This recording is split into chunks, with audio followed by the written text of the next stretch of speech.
देवीं सरस्वतीं व्यासं ततो जयो मुदीरये। शृणुतां सुकथा कृष्ण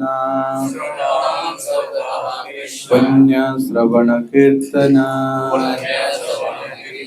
हृदयन्तोऽस्तु हि भद्राणि विधुनोति सुहृत्सता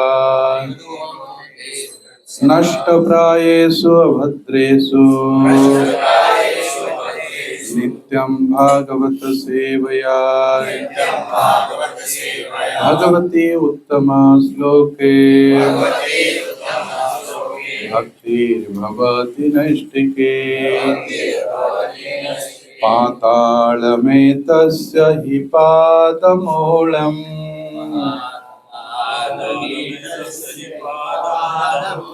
पठन्ति प्रश्ने प्रपदे रसातलम्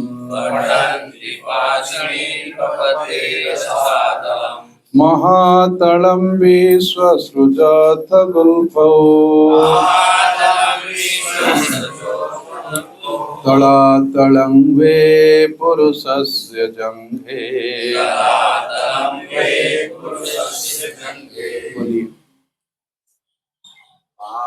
पातालमेतस्य हि पादमूलम् पातालमेतस्य हि पादमूलम् पठन्ति पार्श्वे प्रपदे रसातलम् पठन्ति प्रश्ने प्रपदे रसातलम् महातलं विश्वसृजोतगुल्फौ महातलं विश्वसृजोतगुल्फौ तलातलं वै पुरुषस्य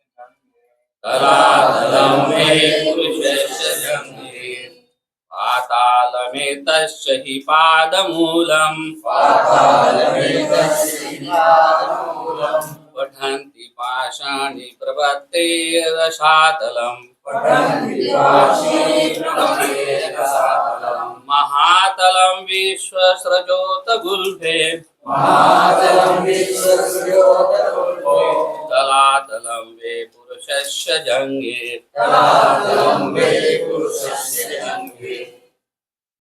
अनुवाद तात्पर्य श्रील प्रभुपाद के द्वारा श्रील प्रभुपाद की जय।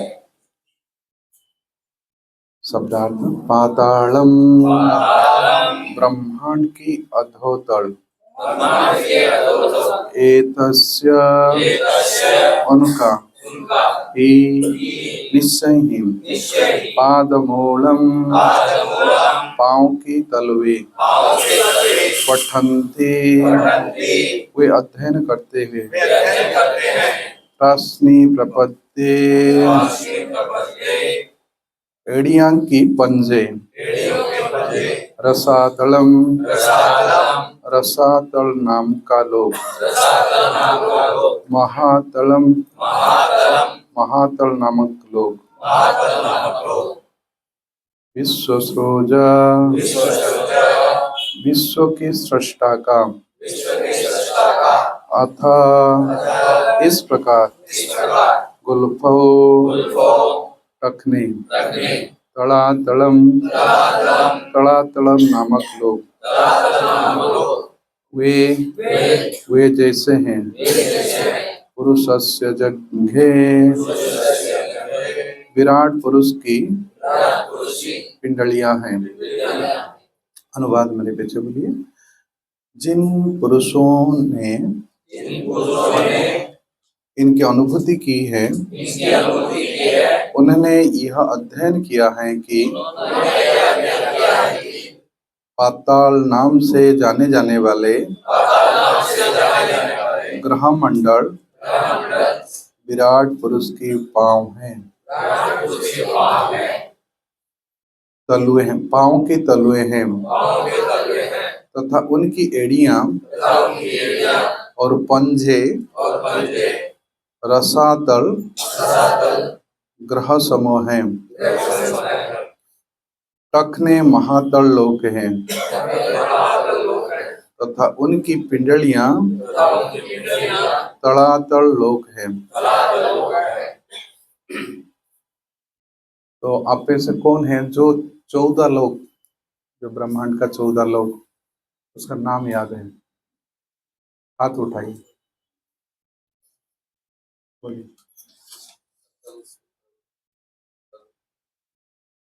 अतल की बात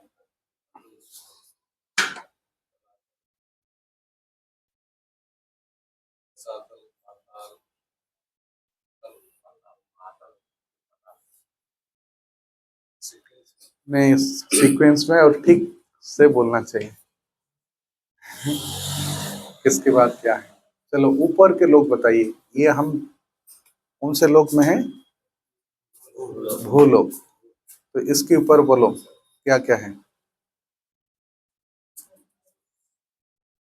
बोलो।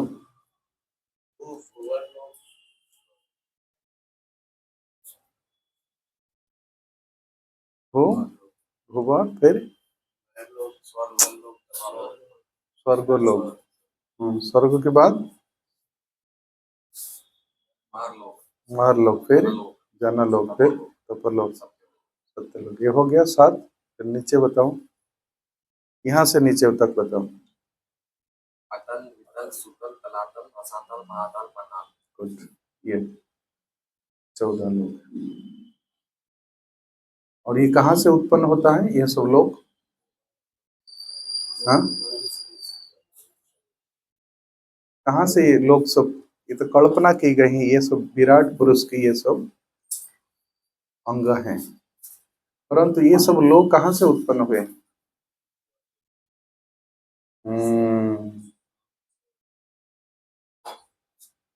भगवान की लोमकूप से उत्पन्न हुआ, भगवान के श्वास से उत्पन्न हुआ। और वो कैसे था, कल हम चर्चा किए थे। कैसे हैं ये सारे लोग, कैसे हैं? सबको मिलाकर क्या है ये सब?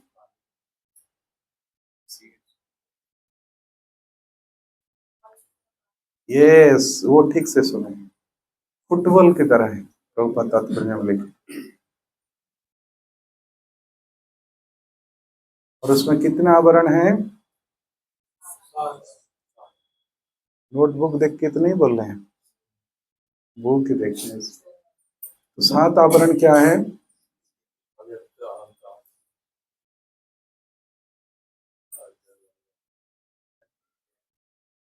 ऐसे बोले ना, भूमि अग्नि अग्नि वायु आकाश अहंकार और हाँ, अहंकार आ गया ना। हाँ, ओके। ये प्रकृति के 3 गुण ये अहंकार उत्पन्न करता है। 3 गुण, भूमि, आप, अनल, वायु, हम। तो ये जो आकाश तत्व है ये अहंकार के साथ है, ठीक है ना। जो क्रोध तत्व है वो अग्नि के साथ है।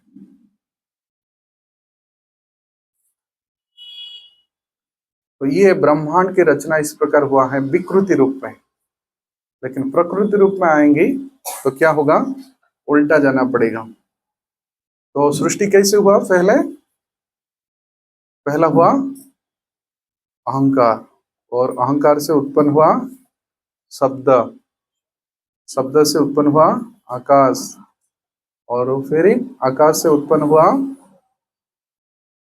स्पर्श, स्पर्श से उत्पन्न हुआ वायु, और वायु से उत्पन्न हुआ रूप, और रूप से उत्पन्न हुआ अग्नि, अग्नि से उत्पन्न हुआ यस, हाँ, स्वाद। उसके बाद जल, और उसके बाद गंध, फिर उसके बाद पृथ्वी।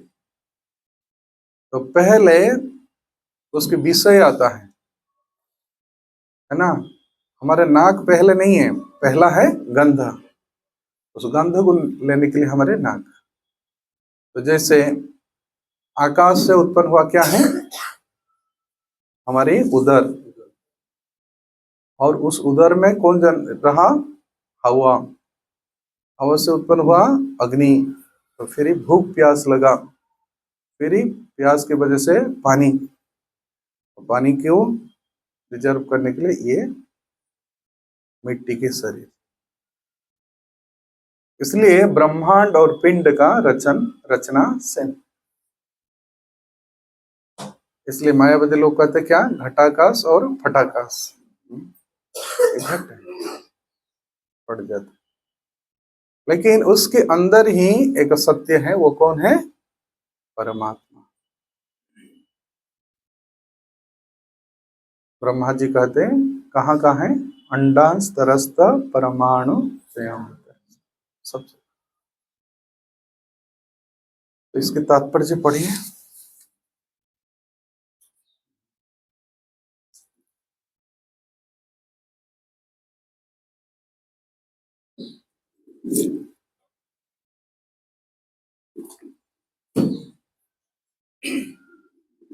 तात्पर्य, पूर्ण पुरुषोत्तम भगवान के शरीर के अतिरिक्त इस दृश्य जगत के अस्तित्व में कोई सच्चाई नहीं है। व्यक्त जगत की प्रत्येक वस्तु उन्हीं पर आधारित है, जिसकी पुष्टि भगवत गीता 9.4 में की गई है। किंतु इसका ये भी अर्थ नहीं होता कि भौतिकतावादी की दृष्टि से जो भी दिखता है वही परम पुरुष है। भगवान के विराट रूप की धारणा भौतिकतावादी को परमेश्वर के विषय में सोचने का अवसर प्रदान करती है, किंतु भौतिकतावादी को ये निश्चित रूप से समझ लेना चाहिए कि जगत पर प्रभुता जताने की भावना रखते हुए जगत का उसका दर्शन या कल्पना कभी भी ईश साक्षात्कार नहीं है। भौतिक संसाधनों के शोषण का भौतिकतावादी दृष्टिकोण भगवान की बहिरंगा शक्ति के भ्रम के कारण होता है। अतएव यदि कोई भगवान के विराट रूप की धारणा से परम सत्य की अनुभूति करना चाहता है तो उसे सेवा भाव विकसित करना होगा। सेवा भाव को पुनर्जागृत किए बिना दर्शक पर विराट साक्षात्कार की धारणा का नगण्य प्रभाव पड़ेगा। दिव्य भगवान के स्वरूप की कोई भी धारणा भौतिक सृष्टि का अंग नहीं होती। वे सभी परिस्थितियों में अपनी सत्ता को सर्वोपरि आत्मा के रूप में बनाए रखते हैं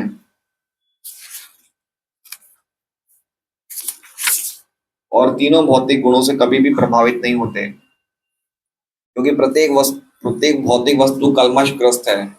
भगवान सदैव अपनी अंतरंगा शक्ति के बल पर विद्यमान रहते हैं। ये ब्रह्मांड 14 लोकों में विभक्त है।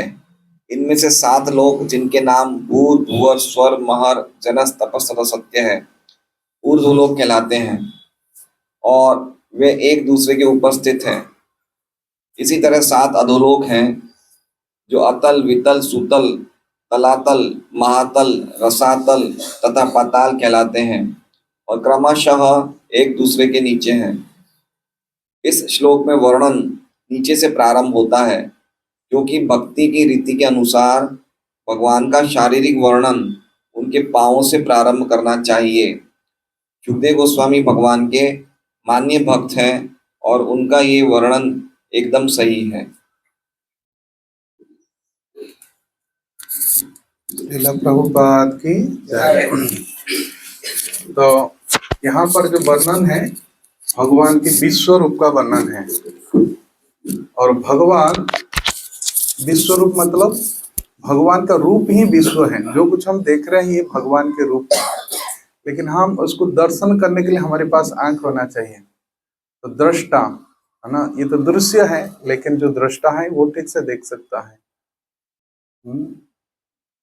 कि प्रकृति कैसे भगवान की अधक्यता में कार्य करती है। जो इसको देखता है वो दृष्टा है।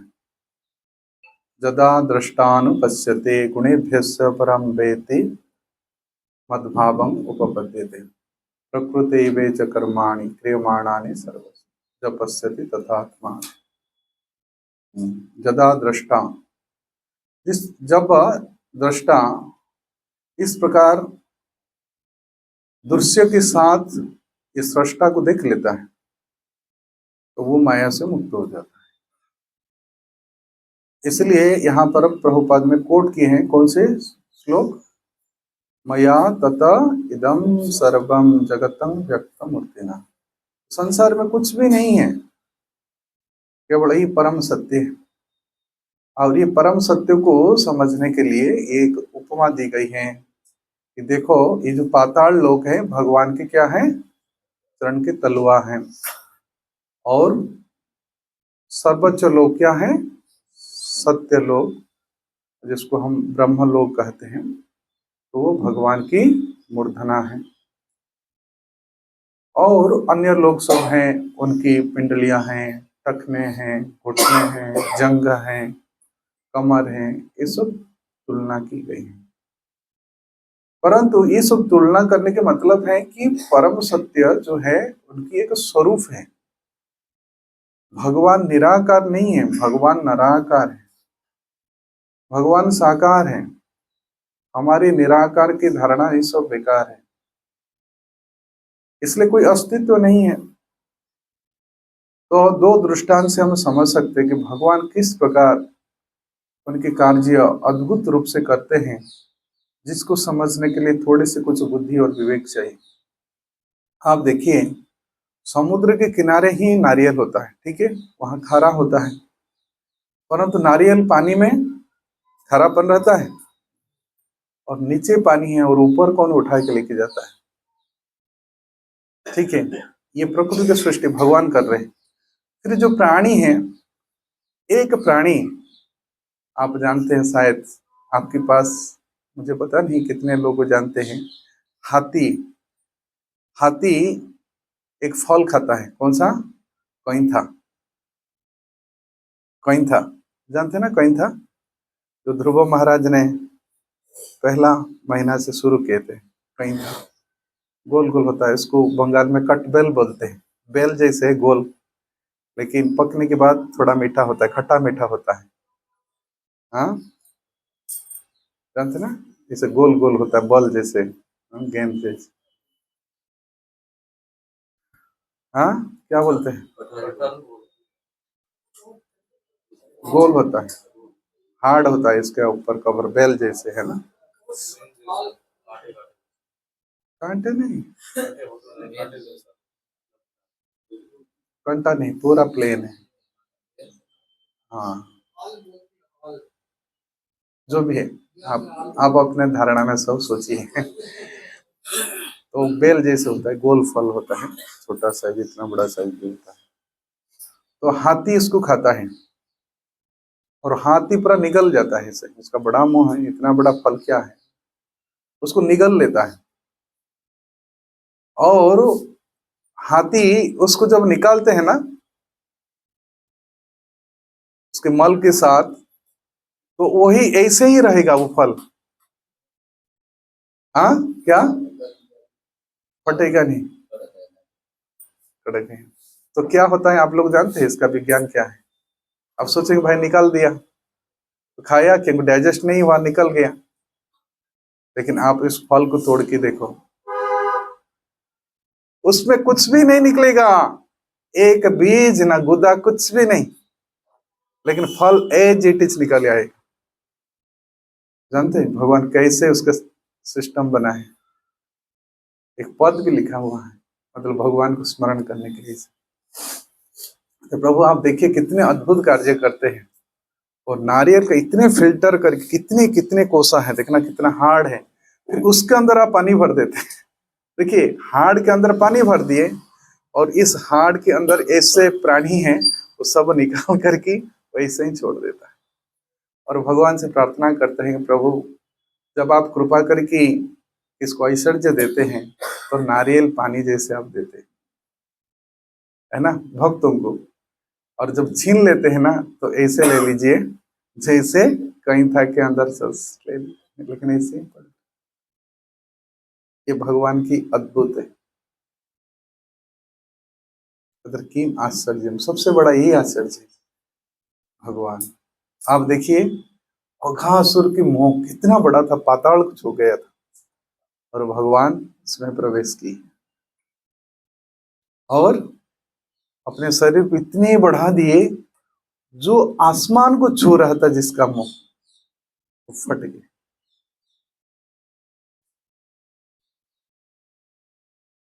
इसलिए उपनिषद में भगवान के विषय में क्या कहा गया है?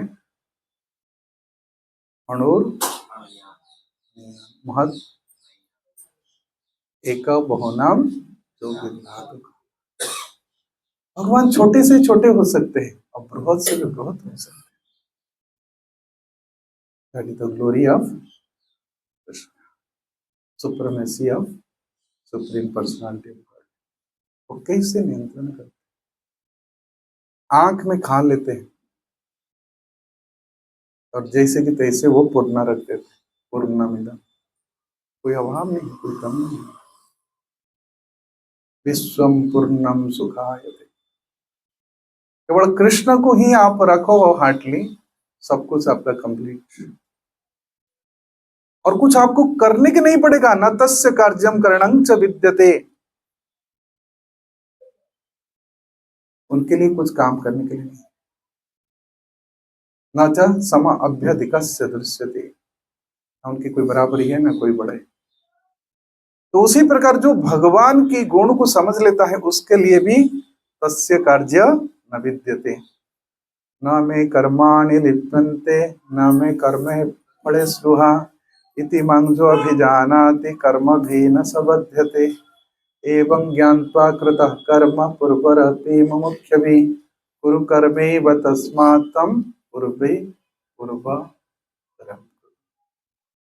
इसलिए हमको वो फॉलो करना पड़ेगा उन मुनि ऋषियों कि जिन्होंने इसको जान लिए हैं। पूर्वरपि मुमुक्षुभिः, इसलिए अर्जुन तुम इसको जान करके, इस टेक्निक को जान करके तुम कर्म करो। न कर्तृत्वं न कर्माणि लोकस्य सृजति प्रभु न कर्म फल संयोगम स्वभावस्तु प्रवर्तते। उनको कोई करणीय नहीं है, कुछ कर्तव्य नहीं है तीन लोक में भी, फिर भी भगवान कहते मैं करता हूं। इसलिए चिकित्सु लोक संग्रह हम लोगों को समझाने के लिए, हम लोग मूढ़ हैं, हम ये गुड़ बात को नहीं समझते कि हम समझते हैं मैं करता हूं। इसलिए जो ही प्रॉपर अंडरस्टैंडिंग होगा तब प्रॉपर भजन होगा। विजन नहीं है तो भजन नहीं होगा। अहं सर्वस्य प्रभव मत्त सर्व प्रवर्तते इति मत्वा भजन्ते। जानने के बाद व्यक्ति अहंकार से मुक्त हो जाता है और जानने के बाद भगवान से प्रीति होता है। और वो जानने का विधि है थ्योरी प्लस प्रैक्टिकल, विज्ञान, ज्ञान विज्ञान सहितम तथ्यांत्वा मुख्य से सुधा। विज्ञान के साथ भगवान पहले अपने विभूति बताए, ज्ञान 10वें अध्याय में, और फिर 11वें अध्याय में प्रैक्टिकल दिखाए, थ्योरी हुई थी प्रैक्टिकल। तो विभूति से अर्जुन को अनुभूति हुआ। अर्जुन का जो कंसेप्ट था ना, ये जो द्रोण भीष्म कथं भीष्म हंसंख्ये द्रोणं च मधुसूदन इस भी प्रतिजोत्स्यामि प्रजाहर अरिसूदन, इनको कैसे मैं मारूं? वो हमारी पूजनीय है, उनको पूजा करना चाहिए। लेकिन भगवान क्या दिखाए उनको प्रैक्टिकल? द्रोणं च भीष्मं च जयद्रथं च कर्णं तथा युध्य वीर अन्यात् मया हतस्त्वं जहिमं व्यतिष्ठ युध्यस्य चेतासि रणे सपत्नान् मयेव हत्वा। ये सब मेरे द्वारा पहले से मारा जा चुका। जिनके जिनके नाम तुम बताए ना, तुम देखे कि नहीं? इसलिए निमित्त मात्रम भव सत्य साची। हे सभ्य साची, तुम अपने घमंड मत रखो कि मैं मारूंगा। इसलिए अर्जुन तुम उठो, तस्मात् उत्तिष्ठ जसो लभस्व जित्वा शत्रुन् भुङ्क्ष्य राज्यं समृद्धम् मयेव हत्वा निहितं पूर्वमेव। इसलिए है अर्जुन कि सारे कार्य में कर चुका। अब जाते हैं ना बुक डिस्ट्रीब्यूशन, मैं कर रहा हूं, मैं इतना स्कोर, ये छोड़ दो, पहले से हो चुका। नहीं करोगे तो प्रभुपाद और किसको निमित्त बनाकर ही करा लेंगे, परंतु क्रेडिट होगा, आपके जीवन सफल होगा। मेरे हाथ में नहीं हो रहा है, कोई नहीं, हम जस्ट एक इंस्ट्रूमेंट हैं। कोई भी हम भक्ति में कार्य करते हैं, उस कार्य भी करने के लिए जो शक्ति है भगवान दे रहे हैं, और कार्य के परिणाम ही भगवान है। कार्य के बीच में भगवान, अहं आदिश्य मध्यम च भूतानां अंत एव च। सब चीज में यही है। परंतु हमारा दृष्टि अभी भोग द्वारा पोल्यूटेड है। अर्जुन का भी कॉन्शियसनेस भोग के द्वारा पोल्यूटेड हो गया था। स्वजनं ही कथं हत्वा सुखिना श्याम माधव सुखी, इनको मार देने से मैं सुखी नहीं होऊंगा। प्रत्येक आंख में यही विजन है, मैं कैसे सुखी होऊंगा, सुखी हूँ। कभी भगवान को सुखी करने के लिए हमारे अंदर कोई ना विचार आया ना दृष्टि आया। इसलिए हम सब क्या है, कंडीशन बन। इसलिए गीता भागवतम जो भी हम शास्त्र पढ़ते हैं, ये शास्त्र की एक प्रैक्टिकल है, ये सब थ्योरी नहीं है। दर्शन के साथ विज्ञान, थ्योरी है दर्शन, और जो धर्म है वो विज्ञान। क्योंकि धर्म जो हम प्रैक्टिस कर रहे हैं, ये केवल पुस्तक पर और पेपर पर लिखाई पढ़ाई पर नहीं है। धर्मस्य तत्व निहितम गुहायम, गुहाय का मतलब अंदर है, अंडरस्टैंडिंग के साथ। और ये कैसे आएगा, महाजन जैन गतस्य पन्या, उस रास्ता को अपनाइए जो बड़े बड़े लोग गए। द्वादश एतेरि बीजानियम धर्म भागवतः। ये 12 लोग ही ये धर्म के रहस्य को जानते हैं।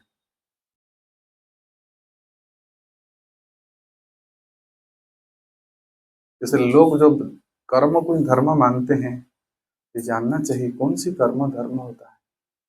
मत कर्म कृत युद्धाय कृतनिश्चय, फाइटिंग अपने रेस्पेक्ट के लिए, अपने प्रेस्टीज के लिए, अपने पोजीशन के लिए, अपने प्रोप्राइटरशिप के लिए हम जो भी कर्म करते हैं, ये सब बंधन की कहानी। ऑनेस्टली यदि हम इस समझ जाएं कि जो भी हम कर्म करने के लिए जो भी प्रेरणा आता है, ये गुरु कृष्ण की कृपा है अच्छी कर्म के लिए। और अशुभ कर्म भी भगवान करा लेते हैं जब हमारी पतन के रास्ता आ जाता है। ये लिखा है प्रभुपाद एक परपट में कोट किए हैं, 11 चैप्टर में है कि ब्राह्मण के साथ सबको भगवान नष्ट कर लेते हैं। 13वां अध्याय में है, नहीं 5वां अध्याय में, न कर्तृत्व न कर्माणि, उस श्लोक के लिए कि व्यक्ति जब पाप कर्म करता है, इसका मतलब इसके पतन के रास्ता आ गया है, तो भगवान उसको उस कर्म करने के लिए प्रेरित करते हैं, भगवान से विमुख हो गया। लेकिन यदि कोई भगवान की भक्ति करता हुआ फिर माया में जाने के लिए इच्छा करता है, भगवान कहते हैं मैं कभी उसको भोग करने के लिए चांस नहीं दूंगा।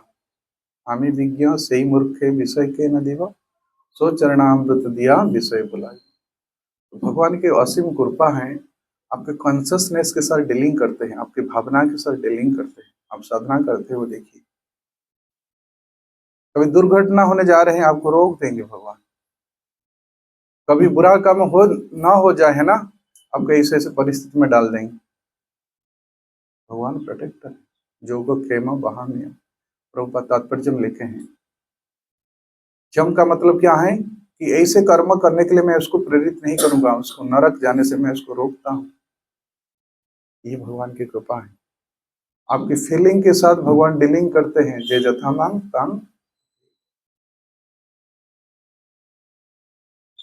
इसलिए ये बात को पठंती, ये शब्द आया है, इसको पढ़ना चाहिए। हम जाते हैं ना स्कूल कॉलेज में पढ़ाई करते, किसको, कुछ अचीवमेंट करने के लिए, फिर आगे कुछ कामयाबी बनने के लिए। तो उसी प्रकार ये पढ़ाई करना चाहिए। पढ़ाई होता है पाठशाला में। ये नहीं कि हम इतने सीनियर हो गए पढ़ाई नहीं करना। अरे बड़े विद्वान थे, पैराडाइज यूनिवर्सिटी से डिग्री लेके आए थे उद्धव जी, लेकिन उन्होंने गए ब्रज, वो गोपियों की पाठशाला में एडमिशन ली, और सीखे जिस प्रयोजन से भगवान उनको भेजे।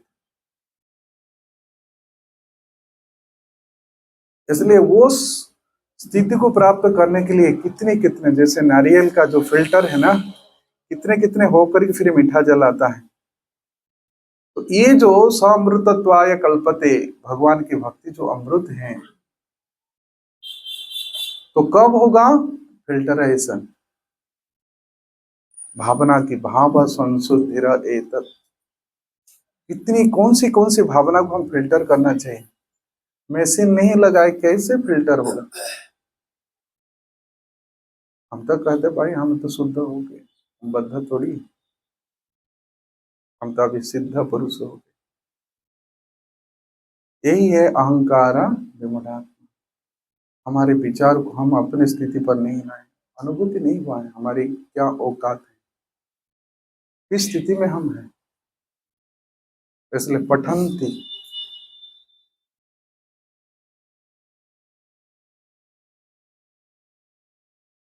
ब्रह्मचारी गुरुकुले वसंतन्ते गुरुं जित्वा आचरत दासवत नीचम तद विज्ञानार्थम स गुरुम एव अभिगच्छति समित्वाणि स्वतंत्रम ब्रह्म। और किससे पढ़ना चाहिए? कौन सी गुरु से? शब्दे शब्दे परे च निष्णान्तम ब्रह्मणि तस्मात् गुरु प्रपद्यन्ते जिज्ञासु श्रेयः। इसलिए पठन्ति, इस पुरुष के बारे में पढ़ना चाहिए, पुरुषस्य, क्योंकि हम अभी नकली भोक्ता हो गए हैं। असली भोक्ता कौन है? भगवान है, पुरुष। ज एष पुरुष साक्षात् आत्मा प्रभव ईश्वरम अजानन्ति न भजन्ति अवजानन्ति स्थानं भ्रष्टा पतन्ति। इसलिए भजन नहीं हो रहा है। यही आत्मा प्रभव ईश्वर है, वही एकमात्र ईश्वर है। और ईश्वर सब कुछ भोग करे, लेकिन हमारी भोक्ता भाव छूटता नहीं। अहं हि सर्वज्ञानं भोक्ता च प्रभुरेव च न तो मांग भिजानन्ति तत्वेन तस्सवन्ति। गिर जाते, इसलिए कहते स्थानं भ्रष्टा पतन्ति। इसलिए पढ़ने के मतलब है जानना चाहिए कौन है वो पुरुष, कौन है पुरुष। परीक्षित ने पूरा जीवन लगा दिए, कौन है ये पुरुष जो मुझे दर्शन दिए थे। पूरा ही जीवन इसमें ही डेडिकेट करना चाहिए कि कमाने दमाने के लिए ही नहीं है जीवन। जीवस्य तत्व जिज्ञासा न अर्थ अर्थाय कल्पते।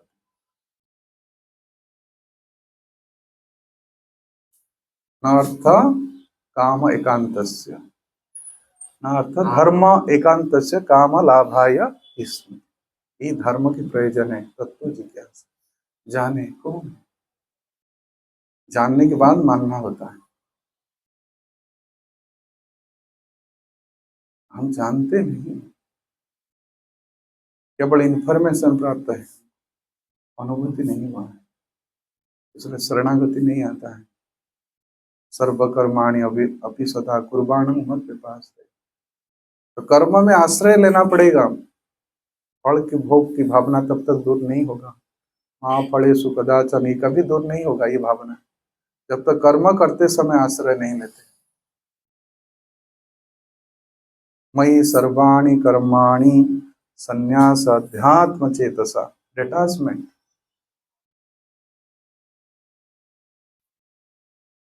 तो पढ़ने लिखने की जो कार्य जो दिए हैं यही है, किसी गुरु के अधीन में रह करके इसको समझना चाहिए कि कैसे भगवान ने ये सुंदर सृष्टि की रचना की है। वही सृष्टा को दर्शन करने के लिए।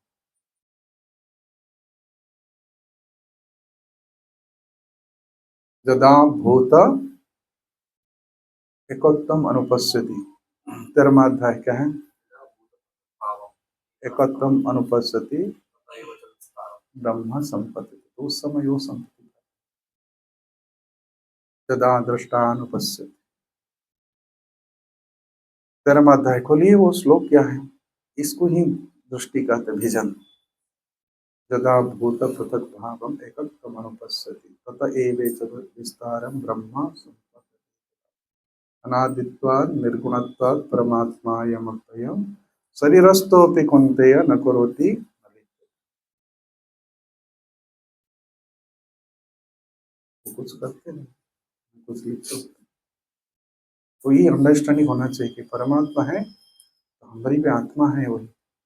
हम लिप्त करते हैं ना, परमात्मा का ना दर्शन है ना दृष्टि है, हमको समझना है।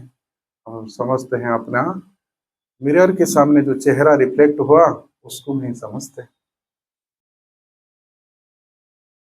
कुछ बुद्धि ज्ञान से कुछ प्राप्त कर लिए उसको समझते हैं, कुछ अहंकार से प्राप्त कर लिए उसको समझते हैं।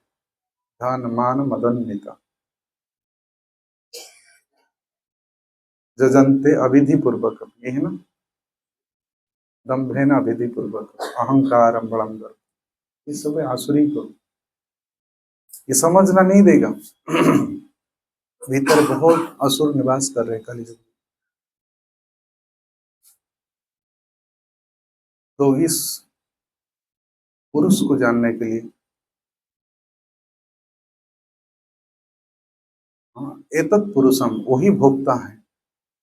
पुरुष का मतलब ही भोक्ता है, वही पुरुष है। हम सब प्रकृति है। हम कब अपने भोग देंगे वो पुरुष को, हम कब भक्त बनेंगे, जब भोग भोक्ता को देंगे तब भक्त होंगे। वो भावना नहीं हुआ है कि वो भगवान भोक्ता है, इसलिए इसको जीवन भर पढ़ाई करना है। तो भोक्ता भाव को हटा करके दूसरा आईडी बनाना है। तो गलत आईडी से हम चल रहे हैं, इसलिए प्रकृति के गुण को रोकना बहुत कठिन है, बहुत कठिन। इसलिए पुरुष को जानो और जान करके समर्पण होना चाहिए। समय लग सकता है परंतु भगवान सहायता करेंगे। ददामि बुद्धि, किंतु भगवान स्रोत है। भगवान कहते जय भजंती तो मांग भक्त्या मयि, मैं जो भजन करता है ना मैं उसको करता हूं, इसलिए डरो मत। मां सोचो भजन करे लेकिन शरणागत होकर, मुझे दीजिए शक्ति, मुझे नहीं प्राप्त। ये शरणागति बार बार करने पर, बार बार करने पर तो भगवान निश्चित रूप से उस भक्त को मदद करते हैं। ये प्रपत्ति है, ये सारे शास्त्र का ही है। ये जथामंग प्रपद्यन्ते वीतराग भय क्रोध मन्मया मामुपाश्रिता बहव ज्ञान तपसा, बहु जन्म ज्ञान तपस्या करने को यही सीखना है। और शरणागत भक्त का टेक केयर भगवान करते, जो बखेमा उस समय ही मन लगेगा, उस समय हम मन को दे सकते हैं। अनन्य चिंतयन्तु तब, जो कि यही भावना है, मया सत्ता अनन्य चिंतयन्तु मम जे जना पर उपास, ये उपासना की मार्ग है। मयि वमना अध्वस्व मयि बुद्धि निवेश, मन दे, विचार को देना है, भावना को देना है, और इसको कहते हैं कृष्ण भाव। हरे कृष्णा कृष्ण कृष्ण हरे हरे, हरे राम राम राम। कोई प्रश्न है?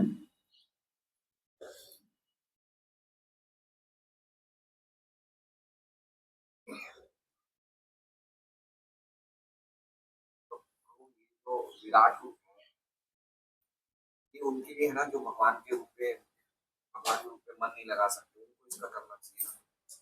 जो भगवान के ऊपर जिनकी आस्था नहीं है, भगवान को है दिखा सकते हैं क्या? तुमको देखने के लिए आंख तैयार करो।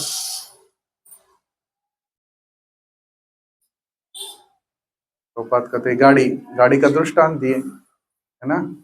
गाड़ी कहाँ खराब है तो इंजीनियर देख सकता है, तुम गाड़ी को देख सकते हो और उस इंजन को भी देख सकते हो, लेकिन इंजन कहाँ खराब है और इंजन से कैसे शक्ति आता है जो गाड़ी चलाता है, वो नहीं देख सकते। विमूढ़ा नानुपश्यन्ति। यस, ज्ञान चक्षु से। और ये चक्षु आपको पढ़ाई लिखाई से नहीं मिलेगा, आपको उस गुरु चक्षुदान दिलो जय जन्म जन्म दिव्यं ददामि ते च। वो ऑपरेशन होता है, आई ऑपरेशन। पूरा विजन चेंज हो जाए। मृत्यु के समय भी इस प्रकार भक्तों का आता है भावना। बहुत सारे भक्तों को कुछ समझ नहीं पाते क्या हो रहा है, केवल भगवान के चिंतन। ये दृष्टि भगवान करते रहे, सिद्ध बुला देते हैं क्या किए। इसलिए दूसरा अध्याय के अंतिम श्लोक देखो क्या है। स्थिति पार्थ नैन्यं प्राप्य विमोहति स्थित्वा से अंत काले। अंत समय में भगवान देते ब्रह्म निर्वाण गच्छ, ब्रह्म को चिंतन करते। तो सारे सृष्टि को क्रिएट किए हैं ब्रह्मण ही प्रतिष्ठा। वही ब्रह्म आते हैं, वो परम ब्रह्म आते हैं, वही अंदर आपकी आत्मा की चेतना को जागरूक करते। भाई मैं हूँ, आपका मित्र है। साक्षी रूप में था ना, सुहृद के रूप में था ना, अभी हाथ बढ़ाओ। और फिर दिल भी बढ़ाते हैं भगवान, फिर मिल जाते हैं। इसलिए प्रभुपाद एक तात्पर्य में लिखे हैं 12वां अध्याय में कि भक्तों को भगवान को हृदय में बैठाना चाहिए और उनको आलिंगन करना चाहिए, और भगवान लास्ट मोमेंट में आलिंगन करते अंत काल।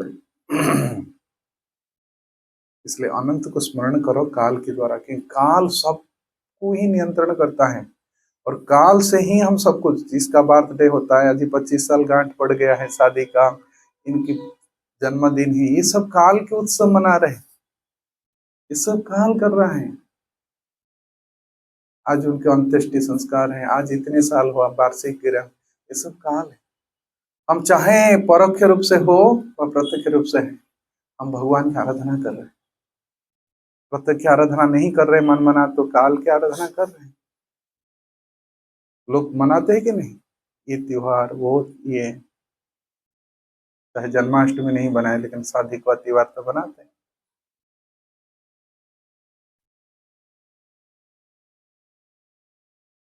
तो काल भगवान है, उसको स्मरण करें। तस्मात् सर्वेषु कालेषु मम नमः। इसलिए वही काल को अनुस्मरण समझ पाओ कि काल आपके साथ कैसे डीलिंग कर रहा है और काल आपको कैसे फीलिंग भी दे रहे हैं, अनुभूति दे रहे हैं। काल दे न ही ज्ञानेन सदृशं पवित्रं इह विद्यते तत्स्वयं योग संसिद्धि कालेन आत्मने विन्दति। टाइम आपको देगा और अनुभव।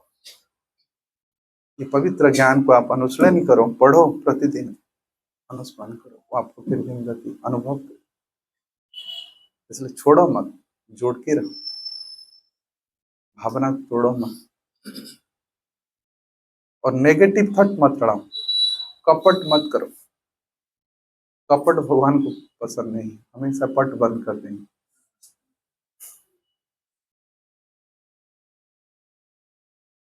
देखिए और कोई प्रश्न है किसके?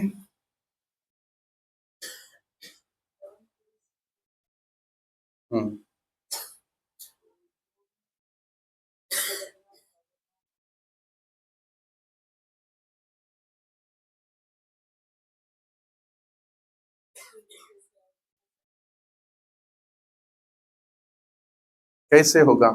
इसलिए 15वां अध्याय में कहते हैं द्वाभिमौ पुरुषो लोके क्षर अक्षर एव च क्षर सर्वाणि भूतानि कूटस्थम अक्षर उच्यते। कि हम जो भोग की इच्छा करते हैं ना, ये सब क्षर है, वो सब नष्ट हो जाएगा। हमारी भाव सब च्युत है, अच्युत नहीं है। लेकिन वो जो परम पुरुष है जो कर रहे हैं ना, वो स्थायी रहेगा। इसलिए उस समय हमारा ये विरक्ति आएगा। भक्ति जो है ना, परेशान भाव विरक्ति अन्य प्रसाद, ये हमारे कर्म का फल हम भोगता नहीं है। हम भोग करेंगे तो हमारी दांत गिरेगा, शरीर में झुर्रियां पड़ेगा, वृद्धावस्था आएगा। ये सब टेक केयर कर रहे काल, ये आपको सब डेजिग्नेशन देगा समय के अनुसार। इसलिए हमारे थॉट और फीलिंग ये सब क्षर है, परंतु जो परमात्मा है उसकी थॉट परमानेंट। और इसलिए वो पुरुषोत्तम है।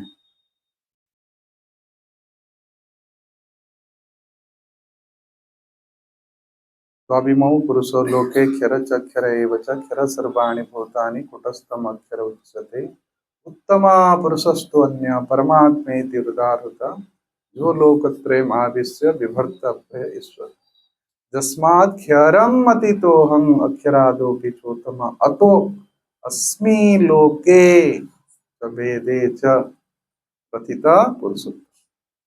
तब फिर वो पुरुषोत्तम आप समझ पाएंगे। वो केवल पुरुष को समझे, लेकिन वो पुरुष में भी वो उत्तम है, वो सुपर से भी ऊपर है। इसलिए शरणागत उनकी होना चाहिए। और कपटी व्यक्ति कभी भगवान की शरण में नहीं जा सकता। छल कपट रामचरितमानस है ना, वो मुझे प्रिय नहीं, मोह नहीं पावा छल। हाँ, और जो सरल भावना है वो अति जल्दी जान लेता है। क्या है वो दोहा? वो ये मुझे प्राप्त करता है। ध्रुव हो सकता है क्रोध में आ गया था, लेकिन कपट नहीं था, इसलिए भगवान पूरा रेसे को कट किया। गुरु के सामने भी यही बोले, जो अंदर था वही बाहर था।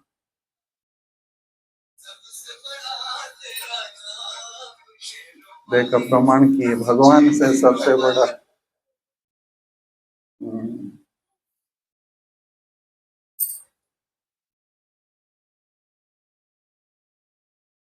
शेर वाली के काम से नाम नहीं होगा।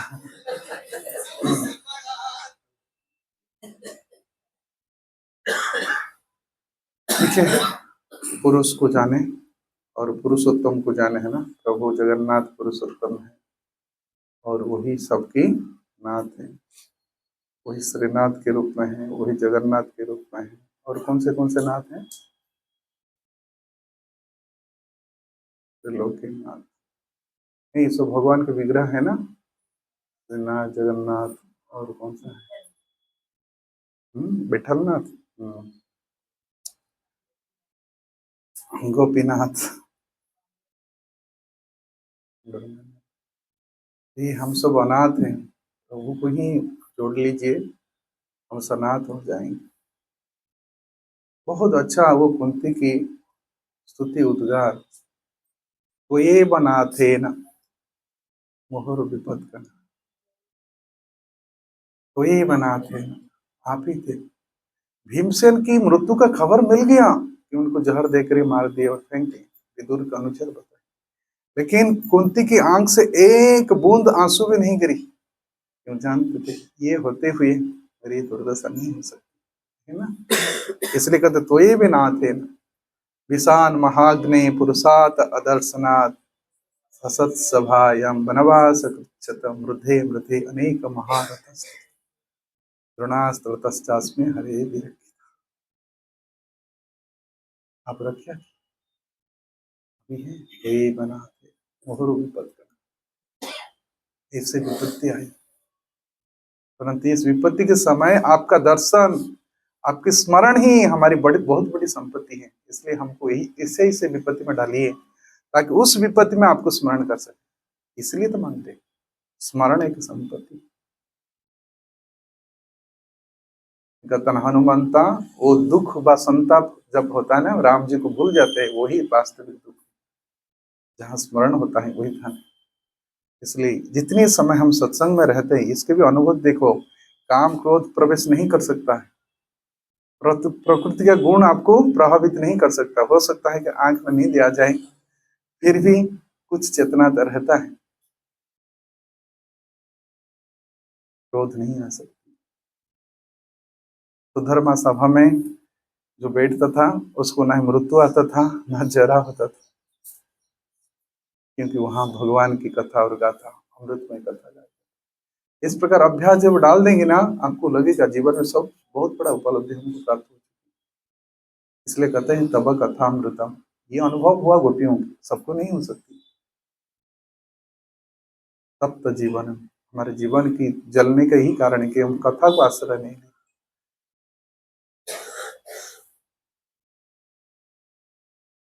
इसलिए जो श्रुति को आश्रय ले लिए हैं वो समझ पाएंगे, और कोई पंथा नहीं। श्रुति पंथा को छोड़ करके भगवान को समझने के लिए और कोई दूसरे पंथा नहीं। न ही शिव पंथम अन्य, और कोई मंगलमय पंथा नहीं है, रास्ता नहीं। हरे कृष्ण। बहुत बहुत धन्यवाद। श्रील प्रभुपाद की जय। भगवत वाणी भगवद गीता की जय। ग्रंथराज श्रीमद् भागवतम की जय। समवेत भक्तवृंद की जय।